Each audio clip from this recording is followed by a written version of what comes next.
cover मां निकितो बीठो आहे जंहिंखे सम्झ में न अचे न अॼुकल्ह जेहालत थी पई आहे शरीयत पाक जी मुखालफ़त थी पई करामतूं हन पीरनि जूं हाओ अल करामा करामातुल औलिया हक़ुल शरीयत पाक जो फ़ैसिलो आहे वलीअनि जी करामत हक़ आहे जेको वलीअ जी करामत जो इनकार करे गुमराह हुआ गुमराह हुआ गुमराह हुआ एमए पास हुआ गुमराह हुआ पीएचडी जा गुमराह हुआ डॉक्टर गुमराह हुआ इंजीनियर गुमराह हुआ कामरेड गुमराह हुआ वॾे खां वॾो पढ़ियल आहे जाहिल आहे ॼट आहे करामत जो मुनकिर सचे बुज़ुर्ग जो थियो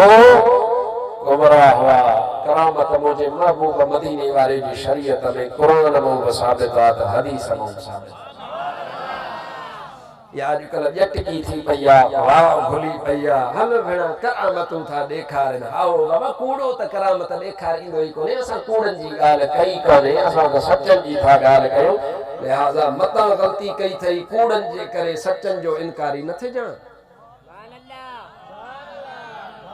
माशरे में कूड़ हूंदो आहे हेॾा निहार अब हीअ बोतल आहे पाणीअ जी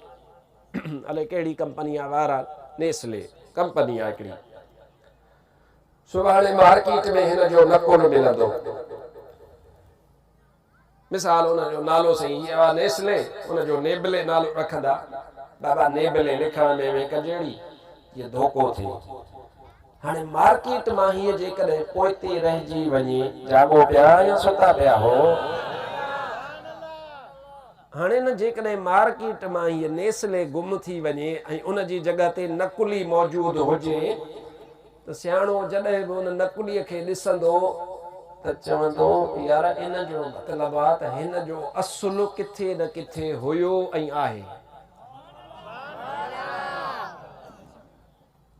तॾहिं त नकुल ठहियो न कोन सम्झे शइ साम्हूं हूंदी कान त नकुल किथां ठहंदो नकुल जो वजूद इन शइ जो दलील आहे त किथे न किथे असुलु आहे जेकॾहिं को पीरी मुरीदीअ जे नाले ते धोखो करे थो ठगी करे थो त उहो कूड़ो आहे पर इहो इन ॻाल्हि जो सबूत आहे त अलाह जा वली हर घड़ी हरदम मौजूदु हूंदा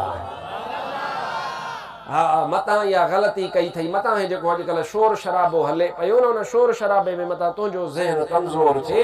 ऐं तूं सम्झी त बाबा वली आहिनि ई कोन कान्हे करामत हूंदी कान्हे थींदी कान्हे न न न इहा भुल अथई इहा ग़लती न कजांइ महिरबानी फरमाइजांइ कूड़ो कूड़ो आहे कूड़े खे मां बि कूड़ो चवां मुफ्ती अहमद अली सिकंदरी बि कूड़ो चवे अल्लामा उमैद अली सिकंदरी बि कूड़ो चवे मौलाना अली गुलाम सिकंदरी बि कूड़ो चवे सभु असीं कूड़ा चऊं सभु अहले सुन्नत व जमात जा आलिम कूड़े खे कूड़ो चवंदा आहिनि जंहिं न ॿुधो आहे उहा उनजी मर्ज़ी आहे जेको आलिम जी सोबत में न वेठो आहे उनजी मर्ज़ी आहे जे सॼी उमिरि कूड़ा ॾिठा आहिनि उहो उनजो ॾोह आहे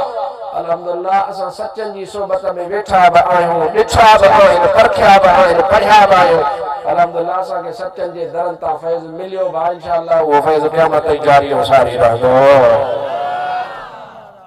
इहा ॻाल्हि सम्झी छॾियो छो त कॾहिं कॾहिं लुड़ जॾहिं घणो थींदो आहे न त ज़हन थोरो कमज़ोर थी वेंदा आहिनि जेसीं ताईं आलिम उन जी वज़ाहत न करे जेसीं ताईं ॻाल्हि खोले सम्झाए न त बाबा कूड़ा बिल्कुलु मुआशिरे में हूंदा ठग मुआशिरे में हूंदा पर इन जो इहो त मतिलबु कोन्हे त बाबा कुल शइ ख़तम थी